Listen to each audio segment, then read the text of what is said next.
गेल्या 5 दिवसापासून मराठ्यांचे संघर्ष योद्धा जरांगे पाटील हे अंतरवाली सराटीमध्ये उपोषणासाठी बसलेले आहे आणि त्यांनी 4 दिवसांनी पाणी देखील सोडलेलं आहे।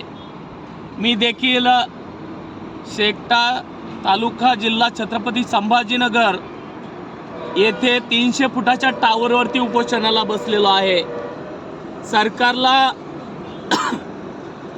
माझं आव्हान आहे की उद्या संध्याकाळपर्यंत जर तुम्ही निर्णय घेऊन मनोज पाटील जरांगे यांचं जर उपोषण सोडलं नाही तर मी उद्या संध्याकाळी या टावरहून 300 फुटाहून खाली उडी मारून आत्महत्या केल्याशिवाय राहणार नाही आणि याचा सर्वस्वी जबाबदार सरकार असेल।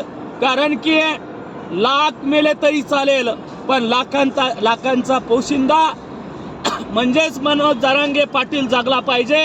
त्यासाठी शासनाने उद्या संध्याकाळपर्यंत निर्णय घेऊन उद्या संध्याकाळपर्यंत मनोज पाटील जरांगे यांचं उपोषण सोडावं आणि जर सोडलं नाही तर या टावरहून मी उडी खाऊन आत्महत्या केल्याशिवाय राहणार नाही।